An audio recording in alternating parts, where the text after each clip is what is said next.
Hello students, कैसे हैं आप सभी लोग। उम्मीद है कि आप सभी बढ़िया होंगे। आज हम लोग अपने ज्योग्राफी के जो सीरीज हम लोगों का चल रहा है, इस सीरीज में फिर से हम लोग कुछ प्रश्नों को लेकर के आपके सामने आए हैं। और इस सीरीज का हम लोग जैसा कि नाम दिया है, ठीक है, जो कि है कंसेप्ट थ्रू क्वेश्चन, जिसका आज हम लोग 14th एपिसोड लेकर के आए हैं। हम लोग जैसा अभी आपने आप अगर मेरी वीडियो को फॉलो कर रहे होंगे तो आप देख रहे होंगे कि हम लोगों ने बहुत सारे अलग अलग जो एस्पेक्ट्स हैं, खास करके हम लोग फिलहाल जो बात कर रहे हैं उसमें इंडिया के फिजियोग्राफिक डिवीजन्स के बारे में चर्चा हो रही है। और इस फिजियोग्राफिक डिवीजन्स में हम लोगों ने सबसे पहले माउंटेनियस रीजन्स को देखा, यानी नॉर्दर्न माउंटेन को देखा। इसके बाद प्लेन एरिया, और अभी हम लोग फिलहाल चर्चा कर रहे हैं इंडियन प्लेट्यू रीजन्स के बारे में। ठीक है, तो इसी से संबंधित कुछ अच्छे प्रश्नों को हम लोग आगे देखते हैं कि कौन कौन से प्रश्न हैं। और यहाँ पर देखो, ये पहला प्रश्न आपसे कह रहा है, यानी इस प्रश्न को अगर हम देखते हैं तो ये क्या कह रहा है, तो यहाँ पर देखिएगा, कह रहा है द टर्म ट्रैप। ठीक है, यानी कि the term trap is in Deccan trap refers to what. यानी कि यहाँ पर हम लोग कह सकते हैं डेक्कन ट्रैप में ट्रैप शब्द का तात्पर्य क्या होता है।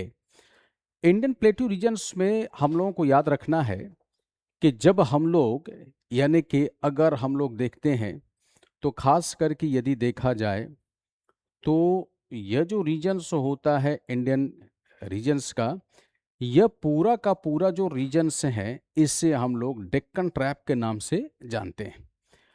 ये डेक्कन ट्रैप मूल रूप से अगर ये कहा जाए तो यह एक बासाल्टिक लावा का रीजन्स कहा जाता है। और बासाल्टिक के रीजन्स का मतलब यहाँ पर ये हुआ कि ये है तो पूरी तरह से आर्कियन रॉक्स का ही ये रीजन्स है, परंतु क्रिटेशियस एज में इस भाग में जबरदस्त वॉल्केनो एरप्शंस हुआ है। और इसी ज्वालामुखी विस्फोट के द्वारा जो मैग्मा बाहर की ओर निकले हैं, और ये मैग्मा कैसा है, तो ये बासाल्टिक मैग्मा है, और यह इस संपूर्ण क्षेत्र को इसने कवर कर दिया है। क्लियर है। याद रखना है हमें कि यह जो हमारा डेक्कन ट्रैप रीजन से है, यह भाग अपने जबरदस्त एक मिट्टी के लिए जानी जाती है जिसे हम लोग ब्लैक कॉटन सॉइल के नाम से जानते हैं। इसे रेगर मिट्टी भी कहा जाता है। और यह भाग जो है, यह अपने इस रेगर मिट्टी के लिए बड़ा प्रसिद्ध माना जाता है। जबरदस्त यहाँ पर कॉटन का प्रोडक्शन होता है, इसलिए यह एक प्रसिद्ध क्षेत्र भी है। लेकिन इसका निर्माण किससे हुआ है, तो इसका निर्माण लावा से हुआ है। और यह जो लावा है, यह जो उद्गार है, यह कैसा है, तो ज्वालामुखी उद्गार दो प्रकार के होते हैं। एक उद्गार होता है जिससे हम लोग सेंट्रल इरप्शंस कहते हैं, केंद्रीय उद्गार कहा जाता है। और एक उद्गार को हम लोग कहते हैं फेजर इरप्शंस कहते हैं, दरारी उद्गार कहते हैं। तो दरारी उद्गार से इस ट्रैप का निर्माण हुआ है। और यहां पर क्या हुआ, step like topography formed by the lava flow. ठीक है, यानी जब हम लोग वर्ड यूज करते हैं ट्रैप, तो इसका मतलब यहां पर यह होता है कि यह step like topography form by lava flow, lava प्रवाह से निर्मित सीढ़ी नुमा जो स्थलाकृति होती है, इसी को हम लोग यहां पर ट्रैप के नाम से जानते हैं। तो जब हमसे क्वेश्चन पूछा जाता है कि आप डेक्कन ट्रैप का मतलब क्या समझते हैं, तो डेक्कन ट्रैप का मतलब होता है वह भाग भारत का जिसका निर्माण लावा फ्लो से हुआ है, यानी कि मैग्मा की फ्लो के बाद जब बाहर जम जाते हैं तो इसे हम लोग लावा बोलते हैं। और ये कैसा है, तो यह एक तरह का स्टेप लाइक टोपोग्राफी का ये फॉर्मेशंस करता है। ठीक है, तो इसका जवाब यही होगा। आइए अगला क्वेश्चन को हम लोग देखें। और अगला प्रश्न आपसे क्या कह रहा है ये कह रहा है कि क्लियर, कि जब हम लोग डेक्कन ट्रैप रीजन्स की बात करते हैं, ठीक है, यानी डेक्कन ट्रैप क्षेत्र मुख्यतः किस प्रकार के चट्टान से संबंधित है, तो अब तो हमको यह आंसर आराम से बन जाना चाहिए। यानी जब यह कह रहा है कि Deccan trap region is mainly associated with which type of rocks, so the answer is very much clear, it is the result of the basaltic. यानी कि यह किससे बना हुआ है, तो यह बना हुआ है बसाल्ट से बना हुआ है। आंतरिक यानी कि जब हम लोग भाग को देखते हैं, यानी जब हम लोग को याद रखना है कि ज्वालामुखी विस्फोट जब होता है तो मैग्मा जो है ये बाहर की तरफ जब फ्लो करता है तो यह फ्लो दो आधार से कर सकता है। एक तो हम लोग कहते हैं, जिससे हम लोग कह सकते हैं कि ये कैसा है, तो हम ये कहते हैं कि ये सेंट्रल इरप्शन से है। लेकिन अगर मैग्मा का फ्लो किसी दरार से अगर हो रहा है तब हम इसको बोलते हैं ये फेजर इरप्शन से है। और बाहर की ओर जब मैग्मा निकलेगा तो यह बासाल्टिक मैग्मा होता है। यह अपेक्षाकृत इसके जो कण होते हैं, इसके जो क्रिस्टल्स होते हैं, ये छोटे होते हैं और इस वजह से वेदरिंग प्रोसेस में इनके टूटने की क्रिया बहुत तेज हो जाती है। जबकि अंतर्वेधी जब हम लोग आग्नेय शैल को देखते हैं तो हम लोग को याद रखना है कि इसी जगह पर फॉर्मेशंस होता है। इसी मैग्मा के द्वारा आंतरिक भाग में जब ऐसे निर्माण होंगे तब हम इसको क्या बोलेंगे, तो इसी को कहा जाता है, जैसे हम लोग कहते हैं कि बैथोलिथ बोला जाता है। क्या कहते हैं इसे, ये बैथोलिथ कहा जाता है। अगर कुछ इस प्रकार का अगर रचना बनेगा तब हम लोग इसको क्या बोलेंगे, तो इसे हम लोग सील बोलते हैं। कभी कभी आंतरिक भाग में ऐसे भी रचना बन जाती है जिसको हम लोग डाइक के नाम से जानते हैं। क्लियर है। तो अंतर्वेधी जो आग्नेय शैल होगा यह मूल रूप से ग्रेनाइट का होता है और ग्रेनाइट बहुत ही कठोर शैल माने जाते हैं। क्लियर है। यानी ग्रेनाइट जो है क्रिस्टलाइन रॉक्स के रूप में दोनों हैं। Basaltic is also an example of the crystalline rocks, ठीक है, as well as the granite is also an example of the crystalline rocks. लेकिन ये जो क्रिस्टल्स इसके होंगे ये अपेक्षाकृत ज्यादा मजबूत होते हैं, इस वजह से ये शैल कठोर ज्यादा होते हैं। कौन, ग्रेनाइट। लेकिन बसाल्ट जो है यह चूंकि बाहर की ओर जाता है और एक्सपोज्ड होता है, तो जैसे ही एटमॉस्फेरिक अगर इसका एक्सपोजर होगा, स्वाभाविक है कि इसके क्रिस्टल्स जो होंगे वो क्या होगा, वह इसके क्रिस्टल्स छोटे होंगे और यह अपर्दन की क्रिया के द्वारा यह आसानी से टूट सकते हैं। तो बहरहाल हम लोग को याद रखना है कि जब हम लोग डेक्कन ट्रैप रीजन्स, तो कह सकते हैं कि Deccan trap regions is associated with type of rocks, so it is the basaltic rocks. और बेसाल्टिक रॉक्स का ही जब वेदरिंग होता है तो इसी वेदरिंग प्रोसेस के द्वारा एक बहुत ही अच्छी मिट्टी का निर्माण होता है, जिसको हम लोग कह सकते हैं, इसे ही कहा जाता है ब्लैक कॉटन सॉइल, इसको बोला जाता है। या इसी को ही इस भाग में हम लोग एक और नाम से जानते हैं, इसे हम लोग रेगर सॉइल के नाम से भी कह सकते हैं। क्लियर है। आओ अगली तरफ हम लोग आगे बढ़े, अगले प्रश्न की तरफ। और अगला प्रश्न आपसे क्या कह रहा है, तो अगला प्रश्न कह रहा है कि जब हम लोग दंडकारण्य रीजन्स की चर्चा करते हैं, ठीक है, तो आप कौन कौन से स्टेट में यह देख सकते हैं, यानी कह रहा दंडकारण्य क्षेत्र मुख्यतः निम्नलिखित में से किन किन राज्यों में स्थित है। ठीक है, यानी दंडकारण्य रीजन्स के बारे में जब हम लोग कहते हैं, तो अब थोड़ा सा हम आपको अगर बात करते चलें, तो जब हम लोग भारत के मानचित्र को बनाते हैं, क्लियर है, यानी कि यहाँ पर जब हम लोग ऐसा एक छोटा ऐसा मानचित्र को हम लोग को बनाने का प्रयास करना चाहिए। ठीक है, अपने भारत के मानचित्र को बनाने का हर लोगों को एक कह सकते हो कि प्रयास जरूर करना चाहिए, ताकि हम लोग भारत के मानचित्र को बना सके, समझ सके कि हमारा अद्भुत भारत कितना सुंदर और कितना खूबसूरत है। हम लोग भूगोल के विद्यार्थी हैं और हम लोग जब इन मैप को बनाते हैं, इन मानचित्र को जब बनाते हैं, तो वास्तविक रूप से कई बार इस अद्भुत भारत को देख करके बहुत ही आनंद होता है और यह लगता है कि विश्व भूगोल के हर एक तरह की जो भी परिस्थितियां पाई जाती हैं, विश्व भूगोल में जैसे जैसे खूबसूरत प्रदेश पाए जाते हैं, चाहे वो बहुत ही शीतल एरिया हो, चाहे वो बहुत ही गर्म एरिया हो, या फिर वह बहुत ही कह सकते हो समुद्री एरिया हो, हर तरह के प्रदेश भारत में मिलते हैं। क्योंकि हमारा जो अद्भुत भारत है वह एक तरह से कहा जाए कि उत्तरी भाग में यह घिरा हुआ है किससे, लैंड एरिया से, तो एक तरह से लैंडलॉक्ड भी है, एक तरह से हम इसको कह सकते हैं पेनिनसुलर भी है। और जब हम लोग अंडमान निकोबार द्वीप को देखते हैं, जब हम लोग कह सकते हो कि लक्षद्वीप को देखते हैं, तो ये आइलैंड भी प्रस्तुत करता है। इसलिए भारत के एक साधारण मानचित्र को बनाने का हर लोगों को प्रयास करना चाहिए। क्लियर है, हम भी एक प्रयास करते हैं इसमें।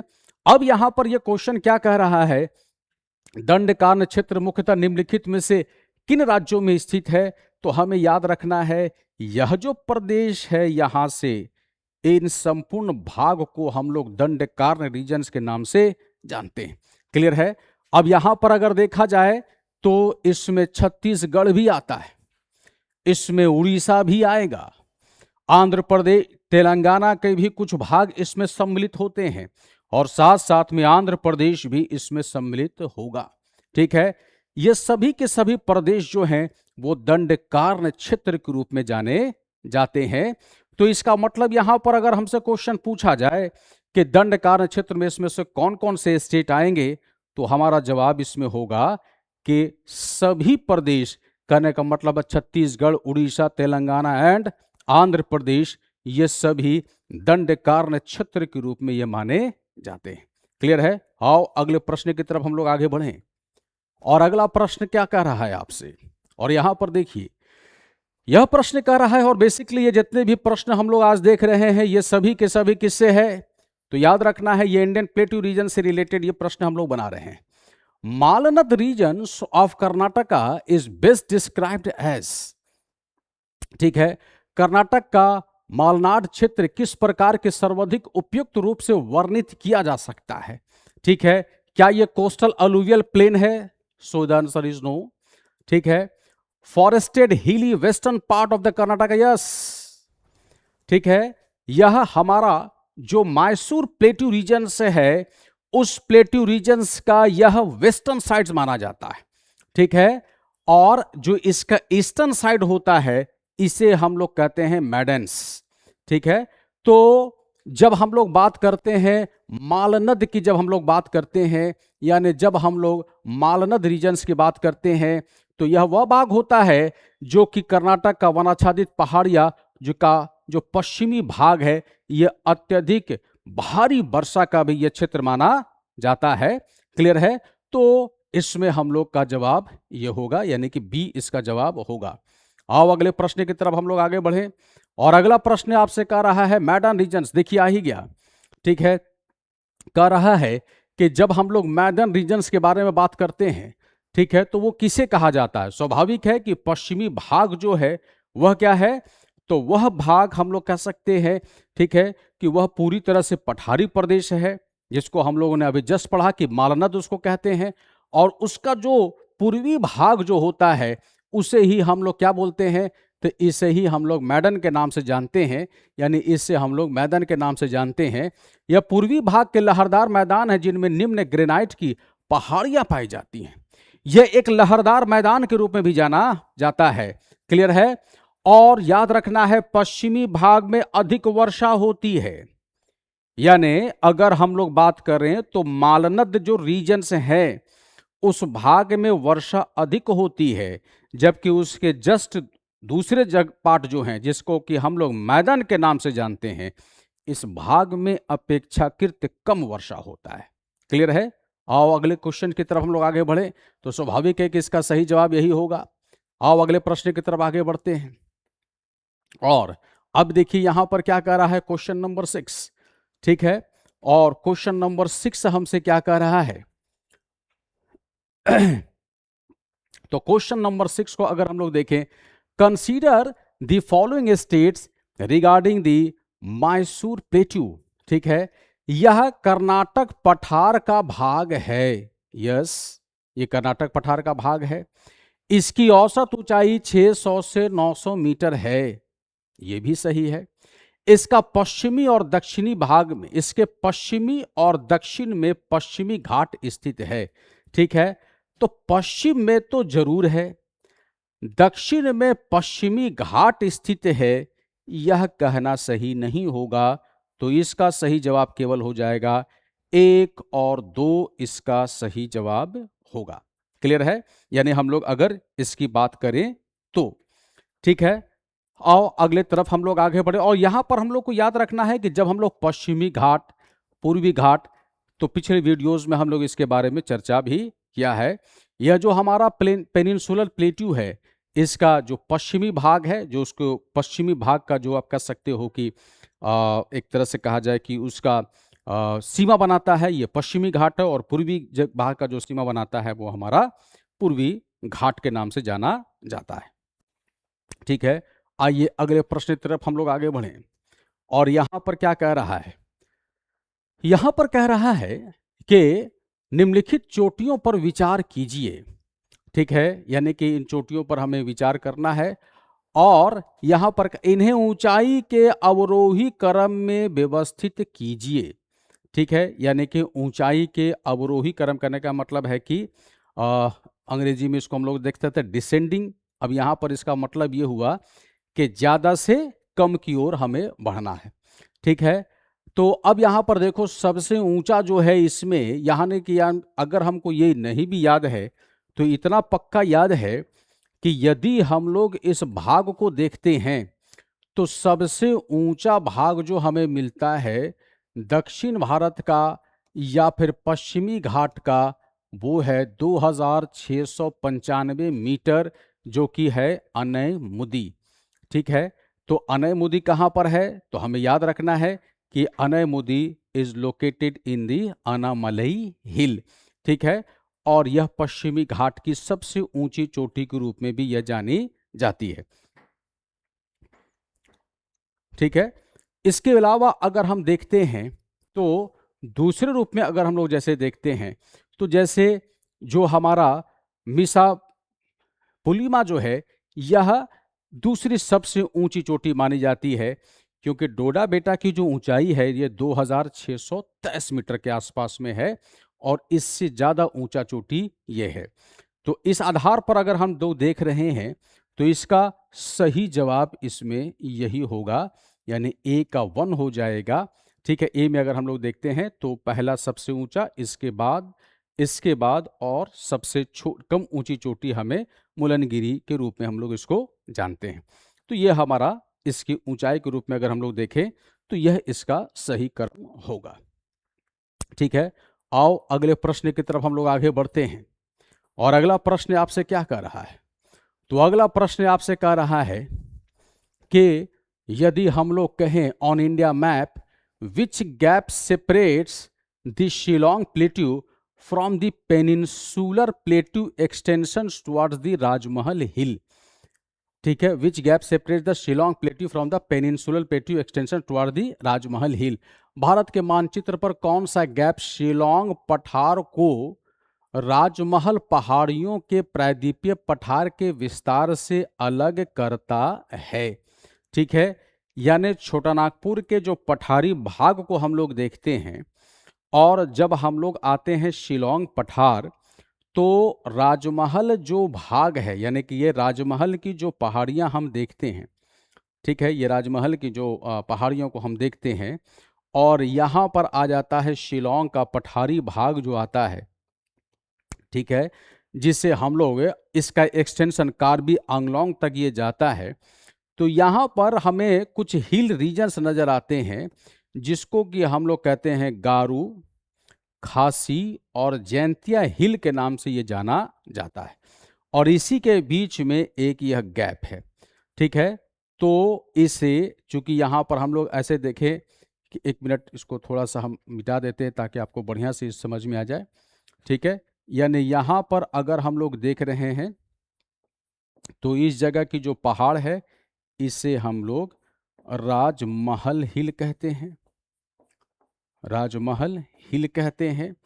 और यहाँ पर जो पहाड़ी प्रदेश विस्तारित है, उस प्रदेश को हम लोग अलग अलग इसको नाम दिया हुआ है। ठीक है, यानी कि ये पूरा तौर से अगर हम इसको देखते हैं तो यह भाग जो है ये अलग अलग हिली रीजन्स में विस्तारित है, जिसमें कि इसे हम लोग कहते हैं गारू हिल, गारू हिल। ठीक है,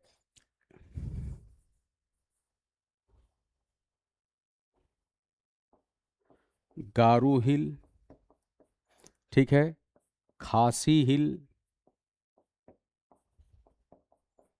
और ये है जैंतिया हिल। ठीक है, और ये संपूर्ण रूप से अगर हम इसको देखें तो यह भाग किस में आ जाता है? तो यही भाग आता है जिसको कि हम लोग कहते हैं शिलोंग की प्लेट्यू। इसके बीच में एक गैप है, ठीक है, राजमहल और गारू। तो हमें याद रखना है, यही गैप जो है ये कह सकते हो कि रिवर के द्वारा ये डिपोजिशंस हो चुका है, और इस वजह से ये जो पठारी प्रदेश है, यह पठारी प्रदेश जो है छोटानागपुर के पठारी और ये हमारा शिलोंग का पठार इससे अलग होता है। तो इसका स्वाभाविक है कि इतना डिटेलिंग के बाद तो आपको आराम से समझ लेना है कि राजमहल गारू गैप, ठीक है, इसको हम लोग कहते हैं। क्लियर है? आओ अगले प्रश्न की तरफ हम लोग आगे बढ़ें। और अगला प्रश्न आपसे क्या कर रहा है, यहां पे कह रहा है, ठीक है, इस प्रश्न को अगर हम देखें तो यहां पर हमें से क्या कह रहा है, तो यहां पर देखो कह रहा है कि निम्नलिखित युगों में से कौन सा सही सुमेलित है, कौन सा सही सुमेलित है, ठीक है। जब हम लोग यहाँ पर देख रहे हैं मालनद के नीचे के बारे में, तो अभी हम लोगों ने जैसे कहा कि मालनद अधिक वर्षा के भाग है, यहाँ पर कह रहा शुष्क है, गलत हो जाएगा, ठीक है। इसी तरह से यहाँ पर कह रहा है मैदान जो है ये सघन सदाबहार वन है, नहीं है, क्योंकि मैदान जो रीजन से है यह ड्राई रीजन्स माना जाता है, तो एकदम जस्ट अपोजिट हो गया है। मालनद जो है यह कह सकते हो कि एवरग्रीन रीजन से है, और जो मैदान है ये ड्राई रीजन से है। शिलोंग पठार में गारू, खासी और जैंतिया पहाड़ियां आती हैं, यस ये सही है, ठीक है। और मैसूर पठार, स्वाभाविक है कि मैसूर जब पठार के बारे में बोल रहे हैं तो इसका होना कोई इसका तो मतलब ही नहीं निकलता है, ठीक है। तो इसका मतलब ये होगा कि हमारा सही जवाब हो जाएगा Shillong plateau, that is related to Garo, Khasi and Jaintia हिल, ठीक है। आओ अगले प्रश्न की तरफ हम लोग आगे बढ़ें। और अगला प्रश्न आपसे क्या कह रहा है, तो यहां पर कह रहा है which one of the following is not correctly related to the Deccan trap, ठीक है, यानी कौन इसमें डेक्कन ट्रैप से संबंधित नहीं है, ठीक है, डेक्कन ट्रैप से सही रूप से संबंधित नहीं है। काली कपासी मिट्टी मिलेगी, मैंने बताया ये सही है। ज्वालामुखी उत्पत्ति है, ये भी सही है। मुख्यतः उत्तर, ये गलत है, ठीक है। और सीढ़ीनुमा यानी कि यह क्या होगा, स्टेप लाइक रिलीफ स्ट्रक्चर का फॉर्मेशन करता, तो ये भी सही है। तो कह रहा कौन सा डेक्कन ट्रैप क्षेत्र से सही रूप से संबंधित नहीं है, तो यह सी वाला जो है यह आंसर हमारा सही होगा। क्लियर है? तो आज ये सेशंस में हम लोगों ने 10 क्वेश्चंस को डिस्कस किया है। आप इन 10 प्रश्नों को बढ़िया से इसको देखिए, और ये सीरीज हम लोग का चल रहा है। हर दिन हम लोग का प्रयास ये होता है कि 10 क्वेश्चंस को आपके साथ में डिस्कस करें। जहाँ पर आवश्यकता होती है थोड़ा सा लॉन्ग डिस्कशन करने की, वहाँ पर हम लोग इसको और थोड़ा डिटेलिंग करके इसको हम लोग डिस्कस करते हैं, ठीक है।